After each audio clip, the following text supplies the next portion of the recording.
Bismillah, topik kali ini pembahasan tentang apa itu salaf dan organisasi terbesar NU dan Muhammadiyah dan kelompok lainnya yang menyelisih sunnah Rasulullah SAW dan para salaf adalah kelompok atau golongan sempalan penghuni neraka yang wajib dijauhi dan ditinggalkan.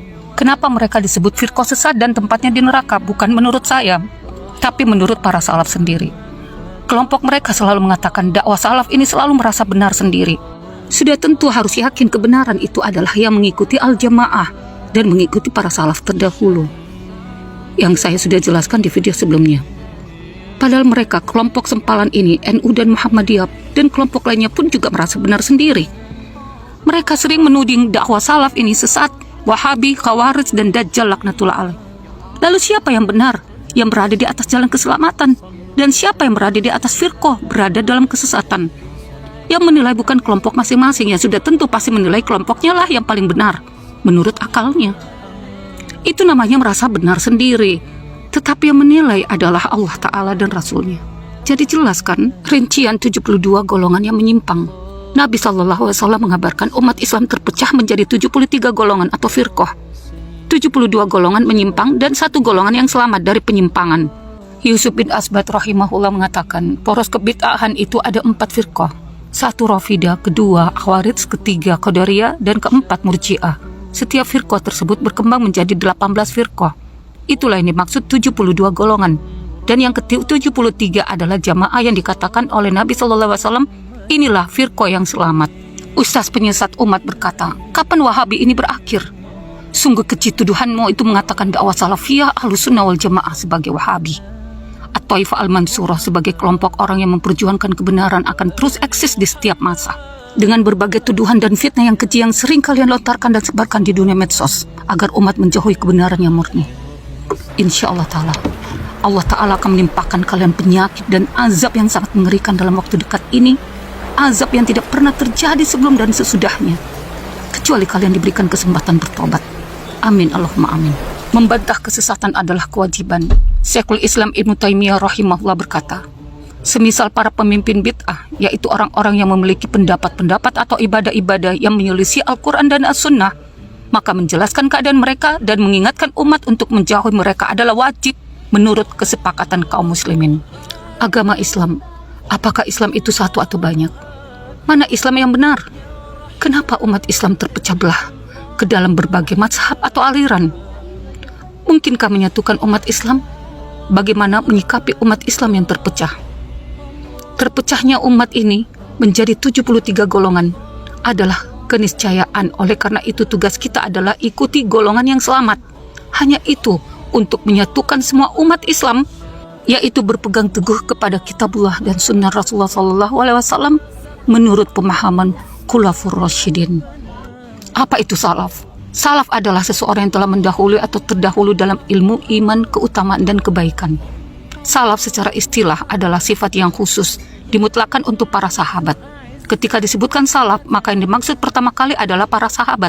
Seseorang yang mengikuti para sahabat, maka disebut salafiyun. Manhaj salaf adalah jalanku. Sesungguhnya sebaik-baik salaf bagimu adalah aku. Hadis riwayat Muslim. Sebaik-baik manusia adalah pada masaku, yaitu generasi para sahabat Nabi Muhammad SAW. Kemudian yang sesudahnya, generasi tabi'in. Kemudian yang sesudahnya, generasi tabi'ud dan tabi'in. Hadis riwayat Bukhari nomor 2509. Dan barang siapa yang menentang Rasul sesudah jelas kebenaran baginya dan mengikuti jalan yang bukan jalannya orang-orang mukmin, kami biarkan ia leluasa terhadap kesesatan yang telah dikuasainya itu, dan kami masukkan ia ke dalam neraka Jahannam, dan Jahannam itu seburuk-buruk tempat kembali. Quran Surah An-Nisa ayat 115. Salaf adalah para sahabat, tabi'in dan tabi'in, yakni 3 generasi yang ditetapkan oleh Nabi SAW dengan kebaikan dalam hadis Imran bin Husain, yakni sebaik-baik umatku adalah generasiku, kemudian setelah mereka, hadis riwayat Al-Bukhari. Pendapat ini dipegang banyak ulama seperti As-Saqawni, As-Safirini, Ibnu Taimiyah, dan lainnya. Tentu saja salaf yang dimaksud bukan hanya pembatasan masa atau generasi, akan tetapi kembali ke makna al-jamaah, yakni Ahlussunnah wal Jamaah, di mana salaf yang dimaksud adalah generasi sahabat, tabi'in, tabi'ut tabi'in yang berpegang dengan Al-Quran dan As-Sunnah, sebab munculnya bid'ah Khawarij dan Rafidah masih di masa 3 generasi tersebut. Kenapa dibatasi hanya 3 generasi awal? Sebab setelah itu jumlah firqah dan kelompok-kelompok yang menyimpang mulai banyak dan luas. Dan di antaranya pada zaman Imam Ahmad, di mana Mu'tazilah berhasil mempengaruhi kekuasaan yakni khalifah untuk menyebarkan faham Al-Quran sebagai makhluk kepada umat Islam dengan paksa.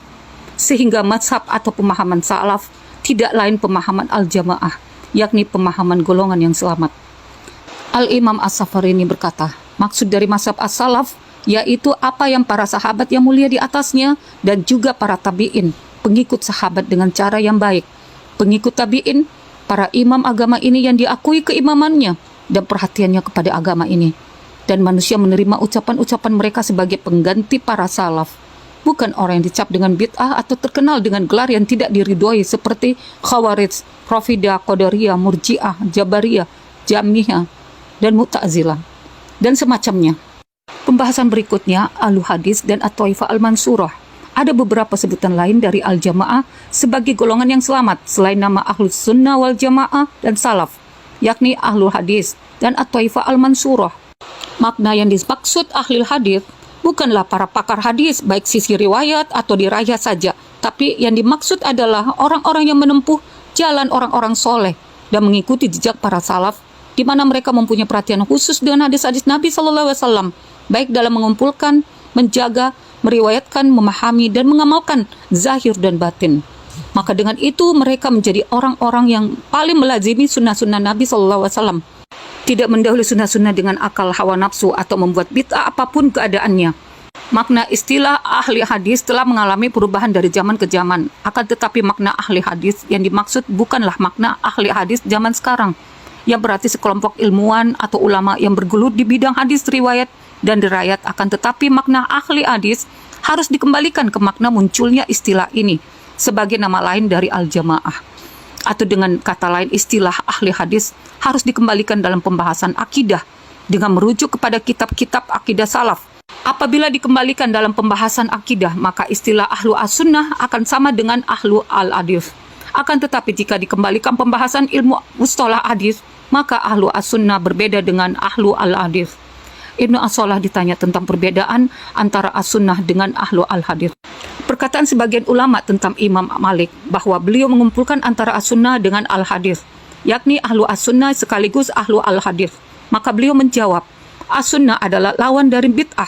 Kadang-kadang seseorang termasuk ahlu al-hadis, tapi dia ahlul bid'ah. Sedangkan Malik mengumpulkan dua sunnah, yakni beliau sangat mengetahui sunnah dan berakidah sunnah, yakni mazhab akidahnya adalah mazhab ahlu al-haq, bukan bid'ah.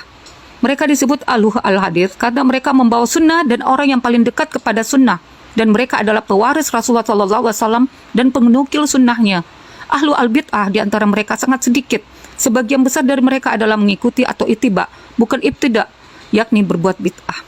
Sehingga jika disebut ahlu al-hadis dalam kitab-kitab akidah, maka yang dimaksud adalah ahlu al-hadis dalam riwayat dan dirayah dan ittiba.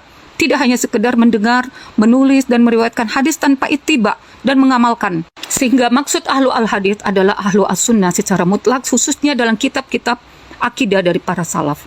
Sedangkan penamaan yang lain, yakni At-Taifah Al-Mansurah yang bermakna golongan yang ditolong, penamaan ini berasal dari hadis. Rasulullah SAW bersabda, akan selalu ada segolongan dari umatku yang selalu tegak di atas kebenaran, sehingga datang kepada mereka perintah Allah dan mereka tetap tegak di atas kebenaran. Hadis riwayat Bukhari.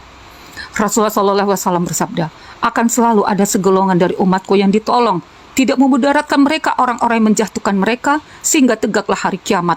Hadis riwayat Tirmizi. Beliau berkata hasan sahih dan disahihkan oleh Syekh Albani rahimahullah. Jika ada sekelompok mengatakan bahwa kelompoknya lah yang disebut firqatun najiyah, mereka adalah ulama azwaja atau Ahlus Sunnah wal Jamaah yang seperti didengungkan oleh Rizik Syihab dan pengikutnya, dan juga kelompok sempalan atau organisasi yang lainnya seperti NU, Muhammadiyah, Wahdah Islamiyah, HTI, Ikhwanul Muslimin, Taliban, ISIS, Al-Qaeda, Hamas, Hizbullah, dan apapun nama kelompok atau organisasi tersebut. Mereka semua yakin bahwa kelompoknya lah yang disebutkan dalam hadis tersebut adalah golongan yang selamat. Mereka menilai pakai rujukan apa? Bagaimana akidah dan manhaj mereka dan amalan-amal mereka? Mereka membaca kitabullah, mereka mengajarkan kitabullah, tapi mereka menyelisihi ajaran-ajaran Rasulullah SAW dan pemahaman mereka sudah menyimpang dari Khulafaur Rasyidin.